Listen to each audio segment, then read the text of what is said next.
Hi, my name is Trav, and I'm sitting here by this stream with Henry David Thoreau today.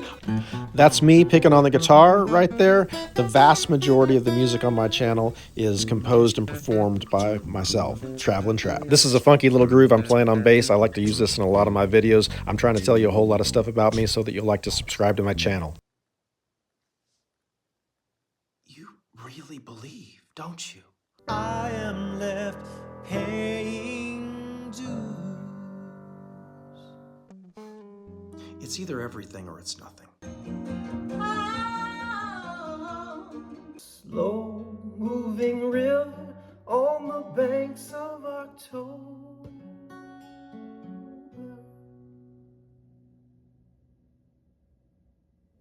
So I'm going to complete my mission and go forward with what I know I must do. We've got to pray for the children.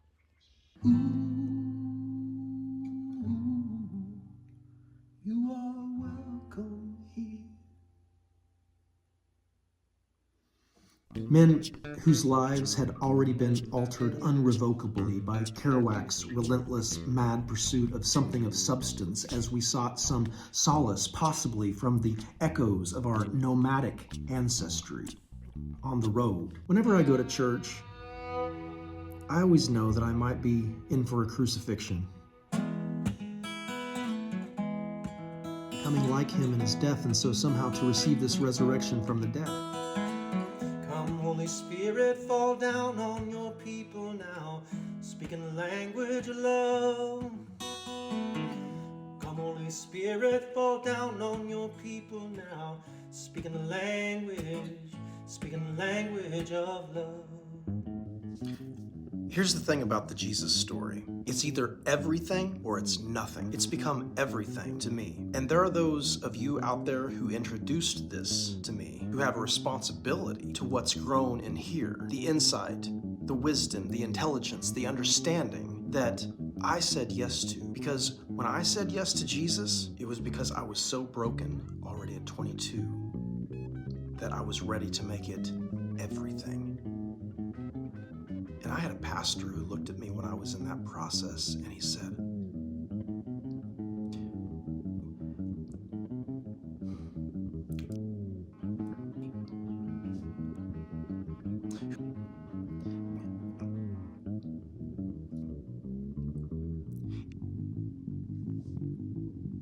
"You really believe, don't you?" Like he was just astounded. It's either everything or it's nothing. Come one, come all. Come one, come all. Come one, come all. Come one, come all.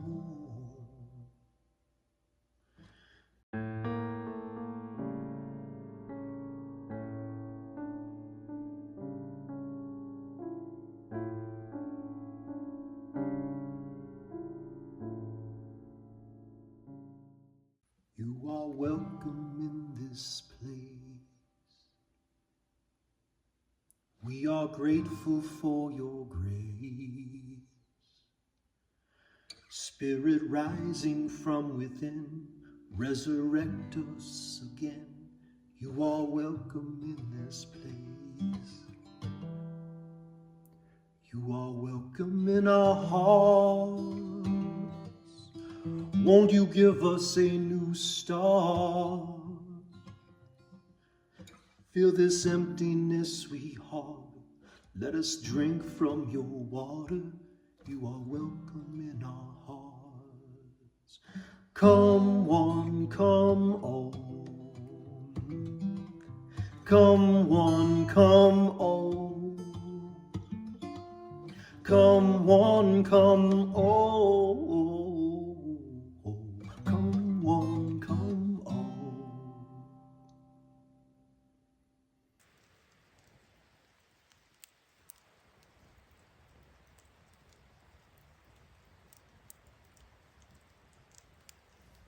I got a call from a pastor while I was out on the West Coast. Todd Wisdom called me. I had just arrived out there in the West. I really felt I had a calling, a mission out there. And I had a pastor from Oklahoma saying to me, "Come home. Come home. You have a home here. Come home."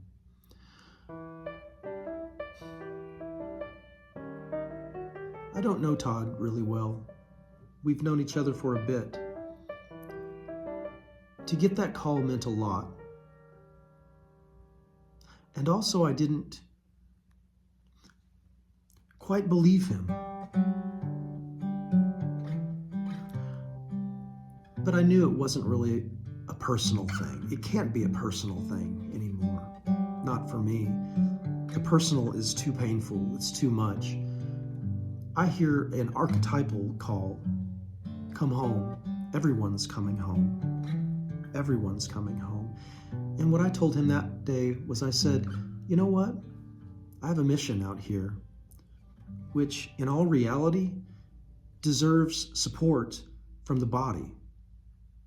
So I'm going to complete my mission and go forward with what I know I must do." Todd. I'm grateful he called. And now that I've been back in Oklahoma, I visited his church several more times.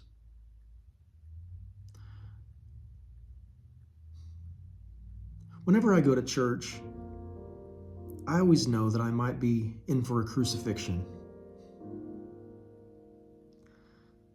Yeah, because I want to know the Christ, the power of his resurrection, the fellowship of sharing in his sufferings, becoming like him in his death, and so somehow to receive this resurrection from the dead. I was a 25-year-old man praying that prayer.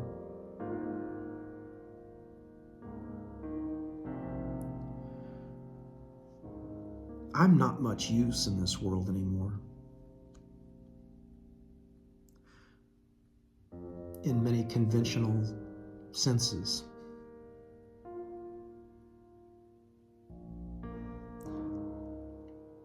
I can pick the guitar. And I see you. I see you in your suffering. I see you in your joy. I see your strength. I see your ridiculousness, all of you, as you can see me.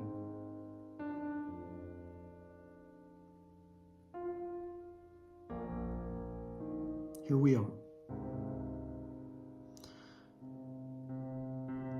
There are people in this Bible Belt of Oklahoma who introduced me to the one we call Jesus. I see you. I see you suffering. A seed was planted deep in me. And sometimes it's hard for you to acknowledge that a tree has grown.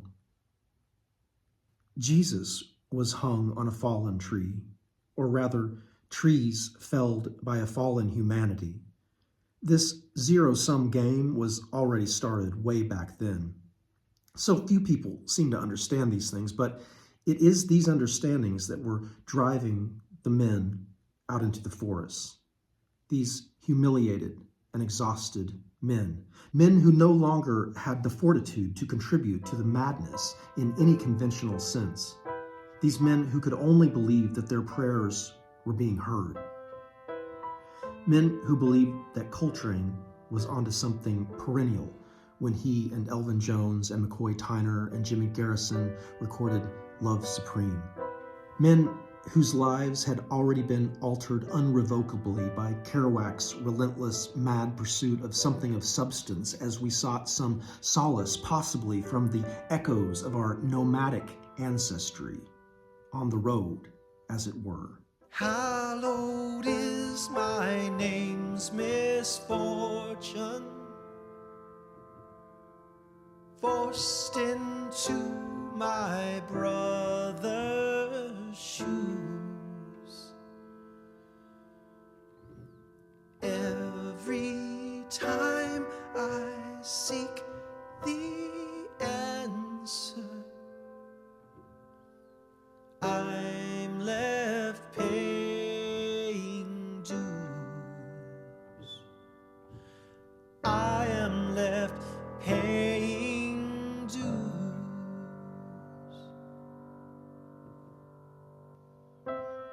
Paleolithic man, caveman, migratory man. Some of these men, such as this one, who sat on the banks of some unnameable river in Washington state, had participated so fully in his mad, mad world that he simply had no more conventional recourse. And that is why he so shamefully received an allowance from his grieving mother, even as this allowance was not enough for him to do exactly as he pleased. His devotion to convention still pushed and pulsed in him, however, and that mentioning of shame was not enough to keep him from hoping for some kind of life that could still be lived nobly in a world that to him had so obviously been suffering for so many generations before his birth. He was now 50. And on his 50th birthday, he paddled out into the Pacific on a kayak, and he paddled in the ocean, waiting for orcas or humpbacks, of which he saw none. And he believed even that if the whales were to swallow him whole, like Jonah, that the trip and effort would still have been very much worth it. He strived for perfection, still in the convention of his last and first professions, performing artist, philosopher, writer, student of life, and he laughed at his own ridiculousness as much as he was able. He slept with the side door of his little white van open at night. This fall in the Pacific Northwest had been a great expression of kindness, and Dostoevsky's Idiot gave him hope in his own illness, the fits that had plagued him throughout his entire adult life until he'd been unable to return to any conventional path of existence and sustenance. And it was in this way that he found himself crying and praying in remote locations, asking the trees to please be understanding of his lost and misguided species. He whittled away at his pencil now to produce a pointed end. Ooh, you are welcome here. Ooh, you are welcome here. Ooh, you are welcome here. Ooh, you are welcome here. You are welcome in our hearts. Won't you give us a new start? Fill this emptiness we harbor. Let us drink from your water. You are welcome in our heart. You are the angel glow that lights a star. The dearest things I know is what you are. Someday my happy arms will hold you, and someday I'll know that moment divine when all the things you are, all the things you are, when all the things you are mine. Traveling Travs, trans-rational blues, all the things you are. Yeah. Now we are choosing connection. Choosing to be present with integrity, fully intact, happens from one moment to the next. We learn difficult lessons as we discover our true nature again and again in this temporal world, our subjective experience sloughing its old cells continually. Sometimes we may find a place to molt like a snake. Possibly we find a den and we hibernate for a time like a bear. Hi, my name is Travelin' Trav. My songs and my writings are autobiographical, always have been. Also, when I'm in a safe and friendly environment and there is a mirror there, I enjoy making faces and dancing in front of that mirror. That just comes pretty natural to me. Relating to my children has been one of the greatest honors of my life. One of the hardest things I ever had to do was leave my children's mother. It broke their heart. It only appeared to them how selfish I was in that both terrible and triumphant day in the life of Trav. My children could have no idea the hurtful behavioral contracts that Carol, my kid's mother, and I had established between ourselves. There is so much to account for here, of course, and certainly more than my story to tell. I speak out now about these things for a number of reasons. As I mentioned before, I am an autobiographical author. I discovered myself to be an Enneagram number 4 autobiographer. It's a little ridiculous sometimes, and more ridiculous others. It's a lot to love, and I am willing to rise to this occasion. Me, this particular manifestation of consciousness that you call Trav. Travelin' Trav's Trans-Rational Blues. I'll see you at the crossroads.